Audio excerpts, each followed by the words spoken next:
ಎಲ್ಲರಿಗೂ ನಮಸ್ಕಾರ. ನನ್ನ ಹೆಸರು ಪ್ರಜ್ಞಾ ಗಣಪತಿ ಪಾಂಡ್ರೆ. ನಾನು 7ನೇ ತರಗತಿಯಲ್ಲಿ ಓದುತ್ತಿದ್ದೇನೆ. ಇಂದಿನ ಸಚೇತನ ಸಮಯದ ಪರಿಚಯ.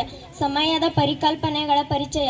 ಸಮಯವನ್ನು ಪ್ರಾಥಮಿಕವಾಗಿ ರೇಖೀಯ ಅವಧಿಗಳಲ್ಲಿ ಅಳೆಯಲಾಗುತ್ತದೆ. ಚಿಕ್ಕಂದಿರಿಂದ ದೊಡ್ಡದವರೆಗೆ ಕ್ರಮಬದ್ಧವಾಗಿದೆ. ಹಿಂದಿನ ಕಾಲದಲ್ಲಿ ಸಮಯವನ್ನು ಸೂರ್ಯನನ್ನು ನೋಡಿ ಹೇಳಲಾಗುತ್ತಿತ್ತು. ಕಾಲಾನಂತರದಲ್ಲಿ ಮರಳಿನ ಗಡಿಯಾರವನ್ನು ಆವಿಷ್ಕರಿಸಿದರು.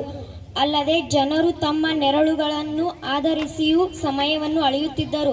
ಸಮಯದ ಪ್ರಾಮುಖ್ಯತೆ. ಸಮಯವು ಪ್ರತಿಯೊಬ್ಬರ ಮುಖ್ಯ ಆಸ್ತಿಯಾಗಿದ್ದು ಅದು ಒಮ್ಮೆ ಕಳೆದು ಹೋದರೆ ಎಂದಿಗೂ ಸಿಗದ ಆಸ್ತಿಯಾಗಿದೆ.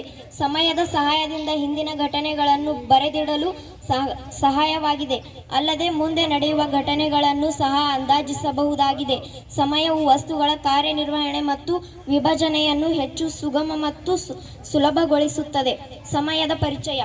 1 ನಿಮಿಷ ಎಂದರೆ 60 ಸೆಕೆಂಡುಗಳು. 1 ಗಂಟೆ ಎಂದರೆ 60 ನಿಮಿಷಗಳು. 1 ದಿನ ಎಂದರೆ 24 ಗಂಟೆಗಳು.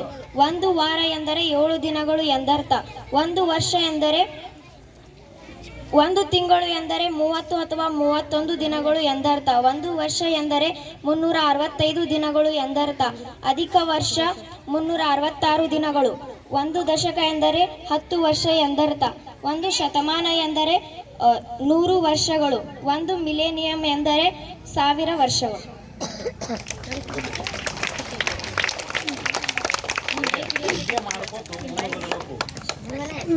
1 ನಿಮಿಷ ಎಂದರೆ 60 ಸೆಕೆಂಡುಗಳು. 1 ಗಂಟೆ ಎಂದರೆ 60 ನಿಮಿಷಗಳು.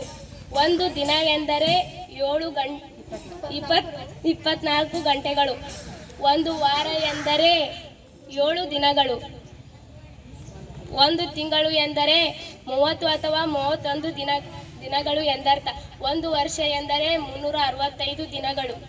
1 ಅಧಿಕ ವರ್ಷ ಎಂದರೆ 366 ದಿನಗಳು. 1 ದಶಕ ಎಂದರೆ 10 ವರ್ಷಗಳು. 1 ಶತಮಾನ ಎಂದರೆ 100 ವರ್ಷಗಳು. 1 ಮಿಲೇನಿಯಂ ಎಂದರೆ 1000 ವರ್ಷಗಳು.